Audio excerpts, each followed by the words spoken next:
With radiant charisma and an almost unsettling calm, the girl who would one day terrify seasoned veterans first appeared like a mirage at a glance. She looked like something out of a Scandinavian fairy tale, tall, graceful, soft-spoken, with an easy smile that disarmed before it warned. But once the bell rang, that illusion shattered. The same hands that waved shyly at cameras became instruments of pressure, precision, and pain. This is the story of Smilla Sundell, the angelic prodigy who fought like a demon, and how she carved her name into combat sports history before most people her age had even finished school. Smilla Sundell was forged in Sweden in 2004, not far from lands once dominated by Vikings, traders, and warriors whose lives revolved around conquest and survival. There is something poetic about that geography, as if the soil itself remembered violence and resilience. From an early age, Smilla was drawn to movement, discipline, and combat. By the time she was 5 years old, she was already learning the basics of karate.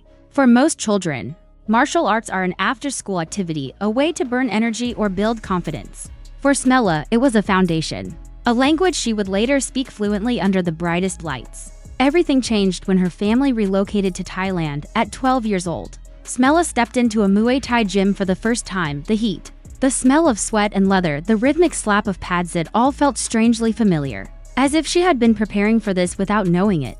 Muay Thai wasn't just another martial art, it was raw, unforgiving, and deeply cultural. And Smilla took to it immediately. She didn't dabble, she committed within months. She was fighting within years, she was dominating. Over the next 3 years, the tall, ultra-aggressive teenager tore through the local scene, racking up roughly 24 wins. Her style was relentless. She wasn't content to point fight or coast on athleticism. She stalked her opponents, crowding their space, forcing exchanges, breaking rhythm and will. By 15, she had already fought nearly everyone available to her in southern Thailand. There were whispers in gyms and ringsides, the kind that follow rare talents. Coaches noticed, promoters noticed, fighters noticed, too. And many quietly hoped they wouldn't have to share a ring with her. Then came a crossroads. In 2019, Smilla's parents grew homesick and decided to return to Sweden. Their daughter, still a teenager, faced a choice that would define her life: school or fighting, comfort or uncertainty, home or destiny. Her parents, having witnessed firsthand the uncommon talent and discipline she possessed, made a decision few parents would dare to make. They allowed her to stay behind in Thailand alone, settling in Pattaya at the famed Fairtex gym. Smilla had finished school. Now, it was all or nothing. She didn't waste the opportunity. Fighting adults, often women with more experience and heavier hands, Smilla switched fully into seek and destroy mode. Early on, her punching power wasn't devastating by elite standards, but she compensated with one of the most punishing clinch games in women's Muay Thai. Knees slammed into ribs, elbows sliced through guards. She broke posture, balance, and confidence. There's an old saying in Thai boxing circles that when it comes to women's Muay Thai, your best bet is to avoid the one with the deep, steady voice. You never quite know what's hiding beneath the surface. Smilla Sundell was exactly that kind of fighter.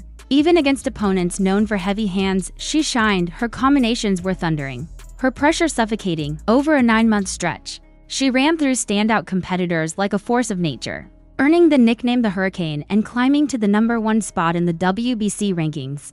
That kind of rise doesn't go unnoticed. Asia's biggest promotion soon came calling, offering a contract to a 16-year-old who hadn't even fully grown into her frame yet. Smilla spent a full year preparing for her debut on the biggest stage she'd ever seen. She sharpened her knees and elbows, trained alongside elite fighters, and absorbed lessons from champions like Swedish-born. There was still a playful side to her in the gym, a youthful energy that surfaced in smiles and laughter, but once competition loomed, that softness vanished.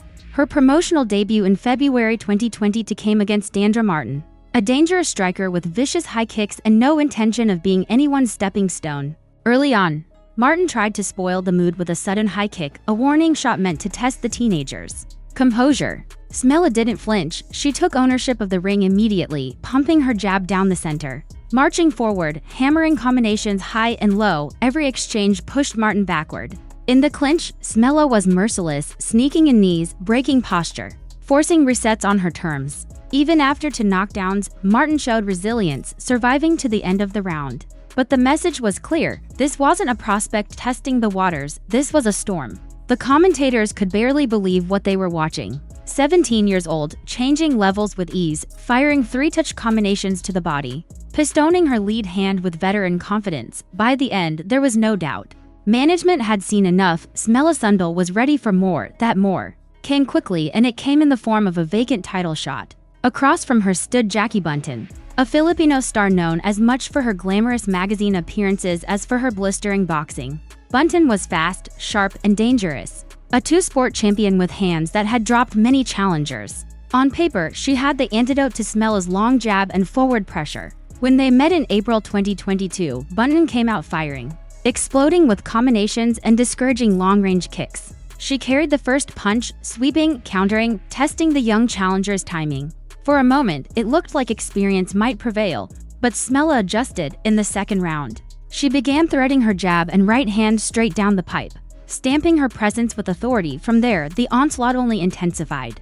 Smilla forced exchanges, bullied the reigning queen of women's Muay Thai in her trademark fashion, and piled on damage over 5 grueling rounds. Bunton's face told the story better than any scorecard. Swollen, marked, overwhelmed. When the final bell rang, history was made. Yesterday's Swedish schoolgirl became the youngest champion in the promotion's history. At just 17 years old, inside the ring, she was unstoppable. Outside of it, she was shy, soft-spoken, almost overwhelmed by attention. "I'm so happy right now," she said, barely above a whisper. "It's my biggest dream coming true." She celebrated her coming of age back in the gym, clinching with elite training partners, quietly speaking Thai when she thought no one was listening. There was a duality to her that fascinated people. The violence of her craft contrasted sharply with her gentle demeanor. In the fall of 2023, her star power faced a serious test. Alicia Rodriguez, the reigning champion from a lower weight class, stepped up to challenge her. Rodriguez was technical, relentless, and dangerous, a Brazilian machine gunner whose left hook had ended many nights early.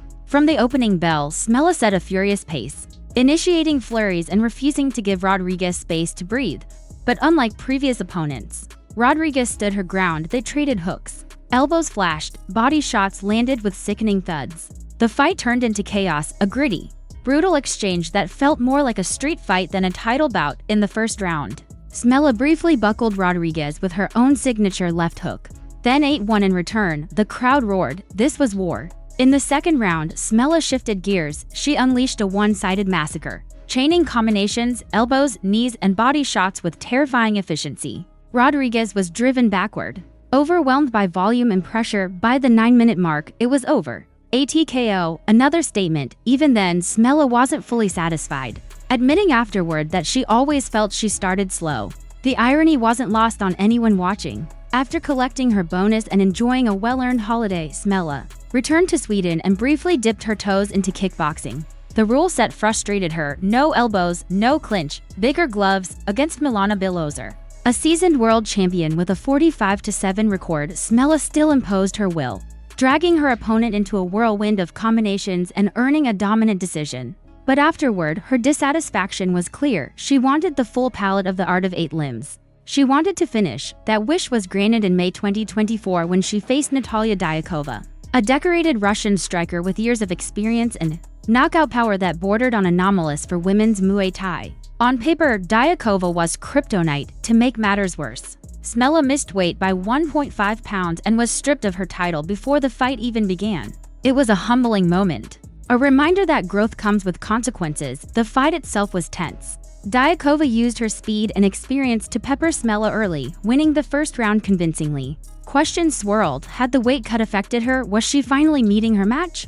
But Smilla didn't panic. She adjusted, pinned her opponent against the ropes, and in the later rounds unleashed a devastating body attack. A bomb to the midsection drained Dyakova's energy. The finishing avalanche followed. Even stripped of her belt, Smilla proved she was still the division's most dangerous force. Afterward, the two fighters embraced, a quiet moment of unity amid the chaos. Sport, at its best, reminds us of shared sacrifice. With ongoing weight cut issues